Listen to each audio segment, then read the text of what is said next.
So we started with what we knew. We returned home and made a documentary called Invisible Children about Jacob. We knew we needed to find people who would join us in ending this war. We asked our friends to help, and they asked their friends. Together, through the generosity of thousands, we raised millions of dollars to put Jacob and hundreds of other children in school. Jolie began to mentor the students and work alongside others to educate future leaders of peace. We went to our nation's capital to see if the people in power could help end this war. There's 3 young dudes that saw a chance to do something, saw something wrong, and said, what are we going to do? And so they make a film about it. You have access and ability to do things to help people. And if you don't do it, somebody's going to die because there's no voice, it's not heard, it's not seen, it's invisible. They're invisible children. And I can name right now 20 or 30 different things, causes that people are rallying around.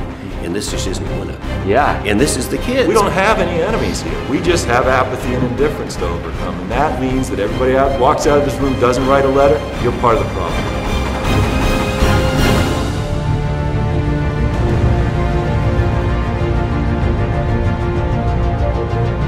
We hosted a rally where tens of thousands came together to help end night commuting. We brought Jacob so he could tell his story in person. My dear sisters and brothers in Americans, you're sleeping here will help us, because the government now will think that this is real. It should come to an end. Thanks. Thank you! Ensure that all of you guys do not underestimate the power of the letters that you wrote tonight. We will knock on senators' doors and we will ask them what they are going to do for the children and the people in northern Uganda. Jacob's words resonated and night commuting ended and peace talks began. But it wasn't enough because the child soldiers were still held hostage. So in 2007 we had another rally, and as a result of our letters, the United States appointed a senior level diplomat to help bring the children home. We've had a big impact. We've been able to have direct input to both delegations. Just yesterday we signed ceasefire, permanent ceasefire that silences the guns. We expect to sign a final peace agreement, we hope, within a week's time. The peace talks were succeeding like never before.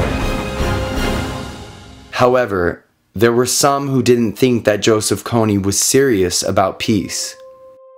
The kid, Kony, different times proposed peace and then just regain strength and attack. Everyone in Northern Uganda had to say, stop Kony, stop him, and then solve all the problems. The simple idea to do whatever the bad leader wants is not working. And Kony proved this 5 times. How many times Kony would do the same? Luis Moreno Ocampo is the head prosecutor of the International Criminal Court. We cannot deny the crimes. For the last 21 years, Kony is abducting children, transforming them in monsters. We interviewed a guy, 16 years old boy. He told us, look, I was abducted when I was 9. My older brother of 12 tried to stop them because I was very young, and they killed my brother in front of me. From those days, I did whatever they asked me. I dropped a baby to a river because the mother was not walking fast enough. I burned a family in Bailonio. I killed people. And they transformed this beautiful guy in a monster. And of course, something cannot return. Something cannot go back to a normal life. The ICC was a new type of court established in 2003 to punish the worst criminals in the world. And Joseph Kony is the first man wanted for trial on account of war crimes.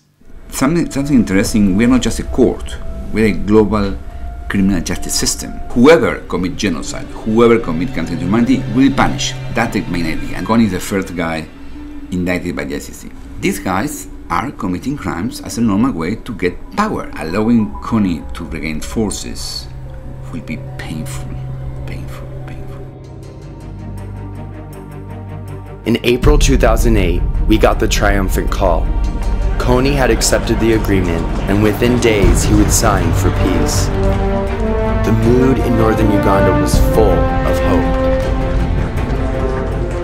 Peace in northern Uganda is just a few steps ahead. I'm sure that both delegations are ready so that we can conclusively attain peace. Thing is, don't lose heart.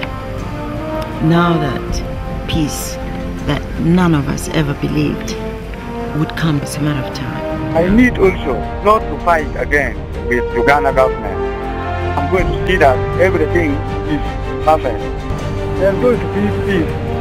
Kony himself would come out of the bush and meet a peace delegation near his hideout in the Garamba forest.